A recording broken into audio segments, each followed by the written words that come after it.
उनका बहुत बहुत अभिनंदन और स्वागत करते हैं। नरेंद्र मोदी जलंधर ਦੇ ਵਿੱਚ ਕਰਨਗੇ ਪਹਿਲੀ ਫਿਜ਼ੀਕਲ ਰੈਲੀ। ਚੱਪੇ ਚੱਪੇ ਤੇ ਸਖਤ ਸੁਰੱਖਿਆ ਵੀ ਤੈਨਾਤ। ਇਸ ਤੋਂ ਪਹਿਲਾਂ ਰਾਹੁਲ ਗਾਂਧੀ ਨੇ ਬੀਜੇਪੀ ਤੇ ਕੀਤਾ ਪਲਟਵਾਰ। ਹੁਸ਼ਿਆਰਪੁਰ ਰੈਲੀ ਦੇ ਵਿੱਚ ਬੋਲੇ ਕਾਂਗਰਸ ਦੇ ਹੱਥਾਂ ਦੇ ਵਿੱਚ ਹੀ ਸੁਰੱਖਿਅਤ ਹੈ ਪੰਜਾਬ। ਡਰੱਗ ਦੇ ਮੁੱਦੇ ਤੇ ਬੀਜੇਪੀ ਸਿਰਫ ਕਰ ਰਹੀ ਹੈ ਰਾਜਨੀਤੀ। पीएम की रैली करके नहीं उड्या सीएम चन्नी का चौपर। राहुल की रैली ते तो रहे नदारद। चन्नी ने प्रशासन के सिर भन्निया ठीकरा। क्या परमिशन सी पर क्लीयरेंस नहीं मिली। केजरीवाल का पंजाब कांग्रेस से तिखा निशाना। बोले पूरी तरह सर्कस बनी कोई पार्टी। एक दूजे नूं ही हराउण च जुटे कांग्रेसी। क्या कांग्रेस की सरकार बनी तो दिल्ली दे विच ही रहेगी कैबिनेट। कांग्रेस ने आम आदमी पार्टी के हमलावर सुखबीर महल कलां रैली दे विच बोले माझा दुआबा दे विच आप नूं नहीं मिलेगी एक भी सीट। लोकां नूं लुट्टण वाली कांग्रेस तो भी लोक लैणगे हिसाब। सीएम चन्नी दा आम आदमी पार्टी ते वड्डा हमला। बोले आपने बाहरों आए 42 आगुआं नूं दित्ती टिकट। पार्टी दा हर तीजा उम्मीदवार दागी। केजरीवाल ने भी सीएम चन्नी ते कीता पलटवार। न्यूज़ 18 नूं लिख के दिता नोट। क्या दोवें सीटां हारनगे चन्नी। स्टेज ते मां नूं याद करके भावुक होए विक्रम मजीठिया। लोकां नूं संबोधन करके बोले तुहाडे विच ही बैठी मेरी मां। चोणां विच आले धार्मिक आगुआं दे नाल बीजेपी दिग्गजां दी मुलाकात। डेरा ब्यास दे मुखी नूं मिले पीएम मोदी। समाज सेवी कंमां दी कीती तारीफ। तां अमित शाह दी अकाल तख्त दे जथेदार दे नाल मुलाकात। ज्ञानी हरप्रीत सिंह ने चुक्या बंदी ਸਿੰਘਾਂ ਦੀ रिहाई दा मुद्दा।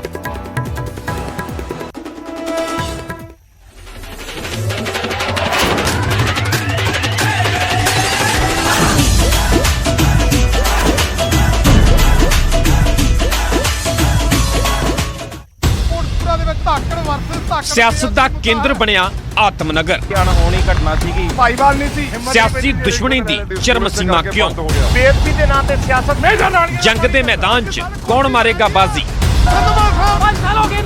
जनता नाल जुड़िया हर सवाल। आत्मनगर तो धमाकेदार शो लाइव अज शाम 7 बजे। सत श्री अकाल। अखाड़ा 2022 बुलेटिन दे विच बहुत-बहुत स्वागत। मैं तुहाडे नाल गुरजोत संधू। सो इस वेले पंजाब दी आबो हवा पूरी तरह दे नाल सियासी हो चुकी है।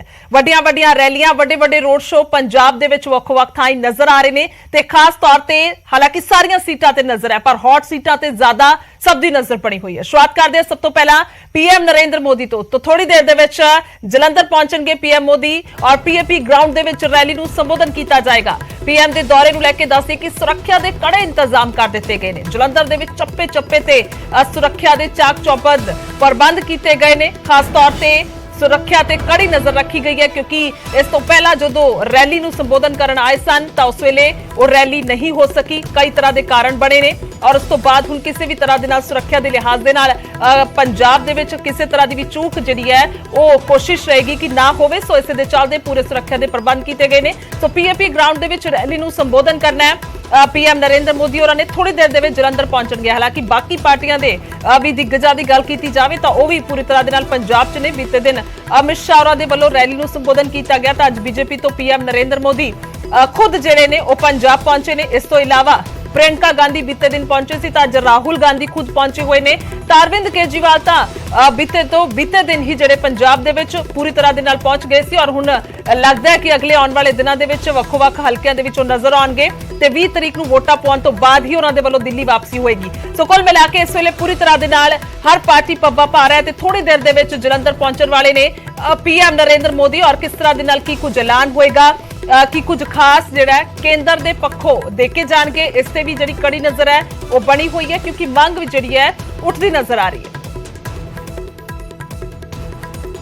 तो उस तो बाद जेकर गल की जाए सीएम चरणजीत चन्नी की तो चंडीगढ़ तो उड्या सीएम चन्नी का चौपर। चंडीगढ़ तो सुजानपुर के लिए रवाना होया है जो कि काफी देर तो इंतजार कर रहा सी क्योंकि परमिशन तो मिल गई सी सीएम चन्नी के मुताबिक पर क्लीयरेंस नहीं सी हो रही। सो क्लीयरेंस ना मिलन करके मेरे 4 घंटे खराब हुए ने। ये भी चरणजीत चन्नी कहते हुए नजर आए। तो फर्स्ट ऑन न्यूज़ 18 ते तुसीं ये तस्वीरां जिहड़ियां ने वेख सकदे हो जदों चौपर उड़दा होया नजर आया। पहली तस्वीर जदों चौपर उड्या तो दूजी तस्वीर दे विच 4 घंटे इंतजार जो किया गया सीएम चरणजीत चन्नी दे वल्लों उन्हां दे मुताबिक उन्हां दे 4 घंटे खराब होए ने। दूजी तस्वीर तुसीं वेख सकदे हो चॉपर दे विच बैठ के इंतजार करते हुए। सो मेरे कोल 11 बजे उड्डण दे अते लैंड होण दी परमिशन सी पर क्लीयरेंस जिहड़ी है वो नहीं हुई है। सीएम चरणजीत चन्नी ने खुद ये जानकारी दी है।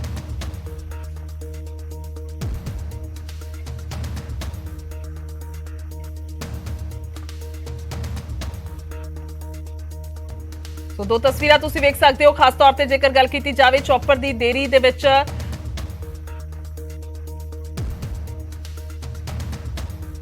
परमिशन नहीं किथे होया नहीं ਤੁਸੀਂ ਚੌਪਰ ਰਹੇ ਕਹਿੰਦੇ ਪਤਾ ਨਹੀਂ ਮੈਂ ਤਾਂ ਜਾ ਇੱਥੋਂ 11 ਵਜੇ ਉੱਡਣਾ ਸੀ ਤਾਂ ਚੌਪਰ ਵੀ ਜਾ ਕੇ ਬੈਠ ਗਿਆ ਤੇ ਅਚਾਨਕ ਚੌਪਰ ਵਾਲਾ ਕਹਿੰਦਾ ਜੀ ਪਰਮਿਸ਼ਨ ਕੈਨਸਲ ਹੋ ਗਈ ਔਰ ਨਹੀਂ ਮਿਲ ਰਹੀ ਆਪਾਂ ਨੂੰ ਪਰਮਿਸ਼ਨ ਤੁਸੀਂ ਨਹੀਂ ਜਾ ਸਕਦੇ। ਤਾਂ ਮੈਂ ਹੁਣ ਮੇਰੇ 4 ਘੰਟੇ ਖਰਾਬ ਹੋ ਗਏ ਤੇ ਮੈਂ ਰਾਹੁਲ ਗਾਂਧੀ ਜੀ ਦੀ ਰੈਲੀ ਦੇ ਵਿੱਚ ਨਹੀਂ ਜਾ ਸਕਿਆ ਇਸ ਕਰਕੇ ਕਿ ਇਹਨਾਂ ਨੇ ਕਲੀਅਰੈਂਸ ਨਹੀਂ ਦਿੱਤੀ ਤੇ ਕਹਿੰਦੇ ਜੀ ਨੋ ਜ਼ੋਨ ਡਿਕਲੇਅਰ ਕਰਤਾ ਕਿਉਂਕਿ ਉੱਥੇ ਪ੍ਰਧਾਨ ਮੰਤਰੀ ਜੀ ਆ ਰਹੇ। ਇਸ ਕਰਕੇ ਹੁਣ ਮੈਂ 4 ਘੰਟੇ ਤੋਂ ਬਾਅਦ ਸੁਜਾਨਪੁਰ ਜਾ ਰਿਹਾ ਮੈਂ ਜਲੰਧਰ ਨਹੀਂ ਜਾ ਸਕਿਆ। ਮੈਂ ਕਰ ਦਿੰਦਾ। साफ तौर पर दो तस्वीरां जिहड़ियां ने तुसीं वेख पा रहे हो और खुद सीएम चरणजीत चन्नी कहते हुए नजर आए ने कि आखिरकार पीएम नरेंद्र मोदी दे होण करके उत्थे जाण करके मैनूं इजाजत नहीं मिली, क्लीयरेंस नहीं मिली।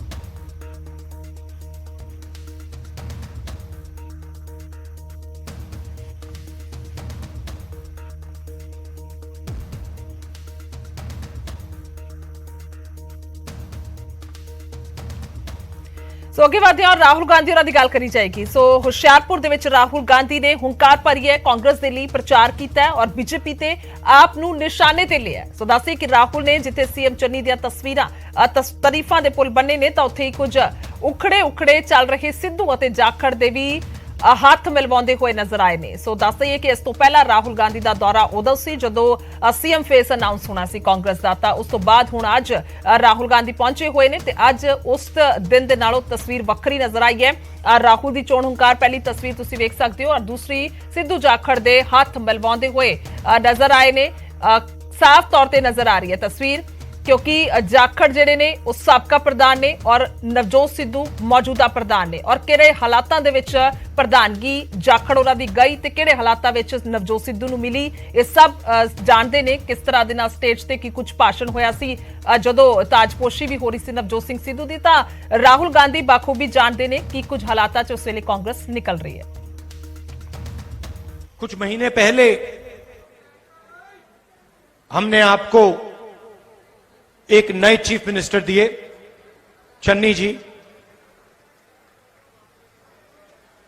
और उन्होंने अपना काम शुरू किया। चन्नी जी गरीब घर के बेटे हैं, उनको गरीबी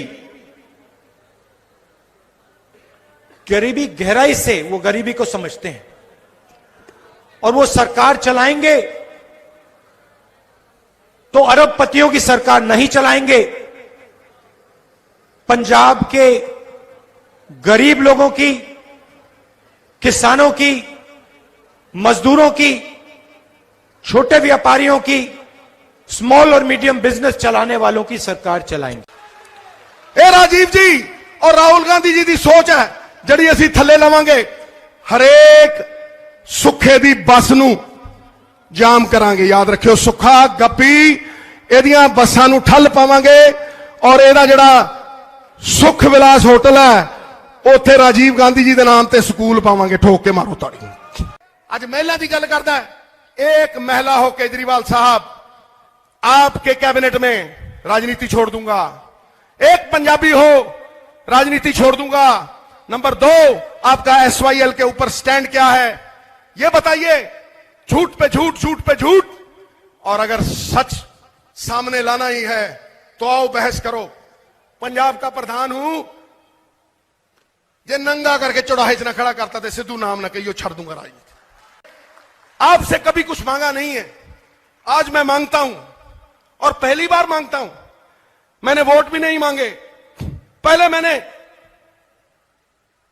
पंजाब की विधानसभा में गुरु के लिए झोली की थी। और आज मैं भावुक होकर कहता हूं कि अगर हमारी सरकार आई, राहुल गांधी जी, और मैं प्रधान रहा, तो मुझे एक वचन दे दीजिए कि किसी एमएलए के बेटे को आप चेयरमैन ही नहीं देंगे। ये 4,500 चेयरमैनियां कांग्रेस के वर्कर को जाएंगी, कांग्रेस के वर्कर को। और जिस दिन ये हो गया, कांग्रेस के झंडे में डंडा लग जाएगा, कांग्रेस खड़ी हो जाएगी। जो वर्कर 10 साल लाठियां खाता रहा, जो वर्कर, मैं एक्स हो जाऊंगा और भी कोई एक्स हो जाएगा। जो वर्कर सदा के लिए है, आदि अनंत, कभी एक्स नहीं होने वाला। ਤਾਂ ਨਵਜੋਤ ਸਿੰਘ ਸਿੱਧੂ ਖੁਦ ਆਪਣੀ ਜ਼ੁਬਾਨ ਤੋਂ ਕਹਿੰਦੇ ਨਜ਼ਰ ਆਏ ਕਿ ਭਾਵੁਕ ਹੋ ਕੇ ਇਹ ਮੰਗ ਰਹੇ ਹਨ। ਤਾਂ ਸਿਰਫ ਨਵਜੋਤ ਸਿੱਧੂ ਭਾਵੁਕ ਨਹੀਂ ਹੋਏ, ਬਲਕਿ ਅੰਮ੍ਰਿਤਸਰ ਦੇ ਵਿੱਚ ਪ੍ਰਚਾਰ ਦੇ ਦੌਰਾਨ ਵਿਕਰਮ ਮਜੀਠੀਆ ਵੀ ਜਜ਼ਬਾਤੀ ਹੋ ਗਏ। ਸਟੇਜ ਤੇ ਮਾਂ ਨੂੰ ਯਾਦ ਕਰਕੇ ਉਹ ਵੀ ਭਾਵੁਕ ਹੋਏ। ਵਿਕਰਮ ਮਜੀਠੀਆ ਲੋਕਾਂ ਨੂੰ ਸੰਬੋਧਨ ਕਰਕੇ ਬੋਲੇ, ਤੁਹਾਡੇ ਵਿੱਚ ਹੀ ਬੈਠੀ ਹੈ ਮੇਰੀ ਮਾਂ। ਦੇਖੋ, ਮਾਂ ਦੀ ਜਿਹੜੀ ਦੁਆ ਹੈ ਨਾ, ਔਰ ਭੈਣ ਦੀ ਜਿਹੜਾ ਪਿਆਰ ਹੈ, ਉਹ ਬੰਦੇ ਨੂੰ ਕਿੱਥੋਂ ਦਾ ਕਿੱਥੇ ਲੈ ਜਾਂਦੀ ਹੈ। ਇਸ ਗੱਲ ਦੀ ਸ਼ਕਤੀ ਨੂੰ ਰੱਬ ਤੋਂ ਭੈ ਰੱਖਣ ਵਾਲੇ, ਮਾਤਾ ਦਾ ਭੈਣਾਂ ਨੂੰ ਸਤਿਕਾਰ ਦੇਣ ਵਾਲੇ ਲੋਕ ਸਮਝ ਸਕਦੇ, ਹੋਰ ਨਹੀਂ ਕੋਈ ਸਮਝ ਸਕਦਾ। ਮੈਂ ਹਮੇਸ਼ਾ ਇਹ ਗੱਲ ਕਰਦਾ, ਮੇਰੀ ਮਾਤਾ ਮੇਰੀ ਇਲੈਕਸ਼ਨ ਲਈ ਕਦੇ ਆਉਂਦੀ ਨਹੀਂ ਹੁੰਦੀ। ਮੇਰੀ ਮਾਤਾ ਤੁਰ ਫਿਰ ਵੀ ਨਹੀਂ ਸਕਦੀ, ਚਲੋ ਗੁਰੂ ਕਿਰਪਾ ਕਰੇ, ਮਗਰ ਮੇਰੀ ਮਾਤਾ ਮੈਨੂੰ ਹਮੇਸ਼ਾ ਕਹਿੰਦੀ ਹੈ, ਕਾਕਾ ਮੈਂ ਤੇਰੇ ਲਈ ਵੋਟ ਨਹੀਂ ਪਾ ਸਕਦੀ, ਮਗਰ ਮੈਂ ਤੇਰੇ ਲਈ ਅਰਦਾਸ ਜ਼ਰੂਰ ਕਰ ਸਕਦੀ। ਔਰ ਮੈਂ ਹਮੇਸ਼ਾ ਆਪਦੀ ਮਾਤਾ ਨੂੰ ਕਹਿਣਾ ਕਿ ਮਾਤਾ, ਤੇਰੀ ਜੋ ਸ਼ਕਤੀ ਜਿਹੜੀ ਤੇਰੀ ਅਰਦਾਸਾਂ 'ਚ ਹੈ ਨਾ, ਉਹ ਮੈਨੂੰ ਵੋਟ 'ਚ ਵੀ ਨਹੀਂ ਮਿਲਣੀ। ਤੂੰ ਪਤਾ ਨਹੀਂ ਕਿੰਨੀਆਂ ਵੋਟਾਂ ਮੈਨੂੰ ਪਾ ਜਾਏਂਗੀ। ਅੱਜ ਜਦ ਤੁਸੀਂ ਇੱਥੇ ਬੈਠੇ ਹੋ, ਮੈਨੂੰ ਇਹ ਮਹਿਸੂਸ ਹੁੰਦਾ ਕਿ ਮੇਰੀ ਮਾਂ ਮੇਰੇ ਵਿੱਚ ਬੈਠੀ ਹੈ, ਮੈਨੂੰ ਪਿਆਰ ਦੇਣ ਵਾਸਤੇ ਬੈਠੀ। ਇਸ ਲਾਇਕ ਦਾ ਮੈਂ ਹੈ ਨਹੀਂ। ਔਰ ਮੇਰੀ ਪ੍ਰਮਾਤਮਾ ਦੇ ਚਰਨਾਂ 'ਚ ਇਹ ਅਰਦਾਸ ਹੈ, ਬੇਨਤੀ ਹੈ ਕਿ ਸੱਚੇ ਪਾਤਸ਼ਾਹ, ਇੱਕ ਇੱਕ ਘਰ 'ਚ ਮੈਂ ਫਿਰਿਆ, ਇੱਕ ਇੱਕ ਬੂਹਾ ਮੈਂ ਖੜਕਾਇਆ, ਔਰ ਲੋਕਾਂ ਨੇ ਬੜੀ ਆਸਾਂ ਉਮੀਦਾਂ ਨਾਲ ਧਰਮਾਂ ਤੋਂ ਉੱਤੇ ਉੱਠ ਕੇ, ਜਾਤਾਂ ਪਾਤਾਂ ਤੋਂ ਉੱਤੇ ਉੱਠ ਕੇ ਮੈਨੂੰ ਆਸ਼ੀਰਵਾਦ ਦਿੱਤਾ। ਸੱਚੇ ਪਾਤਸ਼ਾਹ, ਮੈਂ ਤਾਂ ਇੱਕ ਭੁੱਲਣਹਾਰ ਜੀਵ ਹਾਂ, ਕਲਯੁਗੀ ਜੀਵ ਹਾਂ, ਨਾ ਮਾਣਾ ਨਾ ਚੀਜ਼ ਹਾਂ। ਗੁਰੂ ਕਿਰਪਾ ਕਰਨ, ਮੈਨੂੰ ਉਹ ਸਮਰੱਥਾ ਸੱਚੇ ਪਾਤਸ਼ਾਹ ਬਖਸ਼ਿਸ਼ ਕਰਨ, ਜਿਨ੍ਹਾਂ ਆਸਾਂ ਉਮੀਦਾਂ ਨਾਲ ਤੁਸੀਂ ਮੈਨੂੰ ਇਹ ਪਿਆਰ ਦੇ ਰਹੇ ਹੋ, ਸਤਿਕਾਰ ਦੇ ਰਹੇ ਹੋ। ਸਾਧ ਸੰਗਤ ਜੀ, ਮੈਂ ਉਹਨਾਂ ਆਸਾਂ ਉਮੀਦਾਂ ਤੇ ਪੂਰਾ ਉਤਰ ਸਕਾਂ। ਤਾਂ ਉਧਰ ਦੂਸਰੇ ਪਾਸੇ ਸਾਬਕਾ ਕੇਂਦਰੀ ਮੰਤਰੀ ਹਰਸਿਮਰਤ ਕੌਰ ਬਾਦਲ ਨੇ ਅਮਰਗੜ੍ਹ ਦੇ ਵਿੱਚ ਪ੍ਰਚਾਰ ਕੀਤਾ। ਇਸ ਦੌਰਾਨ ਉਹਨਾਂ ਅਕਾਲੀ ਦਲ ਦੀ ਸਰਕਾਰ ਬਣਨ ਦਾ ਦਾਅਵਾ ਕੀਤਾ ਤੇ ਵਿਰੋਧੀਆਂ ਤੇ ਤਿੱਖੇ ਨਿਸ਼ਾਨੇ ਸਾਧੇ। ਹਰਸਿਮਰਤ ਨੇ ਇਲਜ਼ਾਮ ਲਗਾਇਆ ਕਿ ਆਪ ਕਾਂਗਰਸ ਨਾਲ ਮਿਲ ਕੇ ਫਿਕਸ ਮੈਚ ਖੇਡ ਰਹੀ ਹੈ। ਬਾਅਦ ਪੰਜਾਬ ਦੇ ਲੋਕਾਂ ਨੇ ਇੱਕ ਨਵੀਂ ਸਰਕਾਰ ਚੁਣਨੀ ਹੈ ਤੇ ਤੁਹਾਡੀ ਕਿਰਪਾ ਦੇ ਨਾਲ ਮੈਨੂੰ ਮੌਕਾ ਮਿਲਿਆ ਪਿਛਲੇ ਕੁਝ ਹਫ਼ਤਿਆਂ ਤੋਂ ਮਾਝੇ ਤੋਂ ਲੈ ਕੇ, ਦੁਆਬੇ ਤੋਂ ਲੈ ਕੇ ਮਾਲਵੇ ਦੇ ਕੋਨੇ-ਕੋਨੇ 'ਚ ਫਿਰਨ ਵਾਸਤੇ। ਤੇ ਇਹਦੇ ਵਿੱਚ ਮੈਂ ਦਾਅਵੇ ਨਾਲ ਕਹਿ ਸਕਦੀ ਹਾਂ, ਕੋਈ ਸ਼ੱਕ ਨਹੀਂ, ਜਿਹੋ ਜੀ ਹਨੇਰੀ ਚੱਲ ਰਹੀ ਹੈ ਇਸ ਸਰਕਾਰ ਦੇ ਉਲਟ ਤੇ ਤੁਹਾਡੀ ਸਰਕਾਰ ਦੇ ਪੱਖ ਵਿੱਚ ਬਹੁਤ ਵੱਡੀ ਗਿਣਤੀ ਦੇ ਨਾਲ ਤੁਹਾਡੀ ਆਪਣੀ ਸਰਕਾਰ 20 ਤਰੀਕ ਨੂੰ ਬਣਨ ਲੱਗੀ ਹੈ। ਤੁਹਾਡੀ ਕਿਰਪਾ ਤੇ ਮਾਲਿਕ ਦੀ ਰਹਿਮਤ। ਆਮ ਆਦਮੀ ਪਾਰਟੀ ਤੇ ਕਾਂਗਰਸ ਪਾਰਟੀ ਨੇ ਇੱਕ ਫਿਕਸਡ ਮੈਚ ਖੇਲਿਆ ਸੀਗਾ। ਦੋਨੋਂ ਨੇ ਇਕੱਠੇ ਹੋ ਕੇ ਦੇਖਿਆ ਕਿ ਜੇ ਸ਼੍ਰੋਮਣੀ ਅਕਾਲੀ ਦਲ ਦੇ ਕੀਤੇ ਹੋਏ ਕੰਮਾਂ ਦੀ ਗੱਲ ਕਰੀਏ ਤਾਂ ਅਸੀਂ ਇਹਨਾਂ ਦੀ ਬਰਾਬਰੀ ਕਦੇ ਕਰ ਨਹੀਂ ਸਕਦੇ। ਜੇ ਲੋਕਾਂ ਨੂੰ ਦਿੱਤੀ ਹੋਈ ਸਹੂਲਤਾਂ ਦੀ ਗੱਲ ਕਰੀਏ ਤਾਂ ਕੋਈ ਤਾਲਮੇਲ ਹੀ ਨਹੀਂ ਹੈਗਾ। ਤੇ ਫਿਰ ਕਿਵੇਂ ਸੱਤਾ ਨੂੰ ਹਾਸਲ ਕਰੀਏ? ਫਿਰ ਇੰਨੀ ਗੰਦੀ ਰਾਜਨੀਤੀ ਖੇਡੀ ਕਿ ਸ਼੍ਰੋਮਣੀ ਅਕਾਲੀ ਦਲ ਦੇ ਖਿਲਾਫ ਇਹੋ ਜਿਹਾ ਗੰਦਾ ਭੰਡੀ ਪ੍ਰਚਾਰ ਕੀਤਾ, ਲੋਕਾਂ ਦੇ ਮਨ 'ਚ ਸਾਡੇ ਖਿਲਾਫ ਨਫ਼ਰਤ ਘੋਲੀ ਤੇ ਇੱਕ ਪਾਸੇ ਆ ਕੀਤਾ ਤੇ ਦੂਜੇ ਪਾਸੇ ਜਿੱਥੇ ਦੋਨਾਂ ਨੇ ਰੱਜ ਕੇ ਸਾਨੂੰ ਪੰਡਿਆ ਤੇ ਦੂਜੇ ਪਾਸੇ ਵੱਡੇ ਵੱਡੇ ਸੁਨਹਿਰੇ ਸੁਪਨੇ ਲੋਕਾਂ ਨੂੰ ਦਿਖਾਏ। ਜਿੱਥੇ ਕਾਂਗਰਸ ਪਾਰਟੀ ਨੇ ਤਾਂ ਕੋਈ ਹੱਦ ਹੀ ਨਹੀਂ ਛੱਡੀ। ਇਹੋ ਜਿਹੇ ਲਾਰੇ ਇਹੋ ਜਿਹੇ ਵਾਅਦੇ ਕਿ ਝੂਠੀ ਸਹੁੰ ਤੱਕ ਖਾ ਗਿਆ, ਸਾਰੀ ਗੱਲਾਂ ਤੁਹਾਡੇ ਸਾਹਮਣੇ ਹੈਗੀਆਂ। ਤੇ ਇਹਨਾਂ ਦਾ ਨਤੀਜਾ ਕੀ ਹੋਇਆ? ਵੱਡੀ ਪ੍ਰਚਾਰ ਦੇ ਨਤੀਜੇ ਕਾਰਨ ਇੱਕ ਨੂੰ ਸੱਤਾ ਮਿਲ ਗਈ ਤੇ ਆਮ ਆਦਮੀ ਵਿਰੋਧੀ। ਤਾਂ ਇਸ ਦੇ ਨਾਲ ਹੀ ਹਰਸਿਮਰਤ ਬਾਦਲ ਨੇ ਭਗਵੰਤ ਮਾਨ ਨੂੰ ਵੀ ਘੇਰਿਆ। ਉਹਨਾਂ ਕਿਹਾ ਕਿ ਭਗਵੰਤ ਮਾਨ SYL ਤੇ ਆਪਣੀ ਪਾਰਟੀ ਦਾ ਸਟੈਂਡ ਸਪਸ਼ਟ ਕਰੇ। ਜਿਵੇਂ ਸਾਰੇ ਪੰਜਾਬ 'ਚ ਹਨੇਰੀ ਚੱਲ ਰਹੀ ਹੈ, ਸ਼੍ਰੋਮਣੀ ਅਕਾਲੀ ਦਲ ਤੇ ਬਹੁਜਨ ਸਮਾਜ ਪਾਰਟੀ ਦੇ ਹੱਕ 'ਚ ਉਸ ਤਰ੍ਹਾਂ ਇਸ ਇਲਾਕੇ ਵਿੱਚ ਵੀ ਹੈਗੀ ਬਹੁਤ ਵੱਡੀ ਗਿਣਤੀ ਦੇ ਨਾਲ ਵੱਡੀ ਕਾਮਯਾਬੀ ਹੋਵੇ। ਭਗਵੰਤ ਮਾਨ ਕਿਤੇ ਨਾ ਕਿਤੇ ਸੁਖਬੀਰ ਬਾਦਲ ਲਗਾਤਾਰ ਤੰਜ ਕੱਸ ਰਹੇ ਨੇ, ਕੀ ਕਹੋਗੇ ਉਹਨਾਂ ਬਾਰੇ? ਭਗਵੰਤ ਮਾਨ ਦੀ ਵਿਜ਼ਨ ਕੀ ਹੈ? ਮੇਰਾ ਉਹਨੂੰ ਸਿੱਧਾ ਸਵਾਲ ਹੈ, ਪੰਜਾਬ ਦੇ ਪਾਣੀਆਂ ਦਾ ਤੂੰ ਦੱਸ, ਤੇਰਾ ਸਟੈਂਡ ਕੀ ਹੈ? ਜਿਹੜਾ ਸੁਪਰੀਮ ਕੋਰਟ 'ਚ ਹਲਫਨਾਮਾ ਸਾਡੇ ਪੰਜਾਬ ਦਾ ਪਾਣੀ ਦਿੱਲੀ ਲਿਜਾਣ ਵਾਸਤੇ ਕੇਜਰੀਵਾਲ ਜਾਂ ਤੁਸੀਂ ਬੋਲਦੇ ਕਿਉਂ ਨਹੀਂ ਹੋ?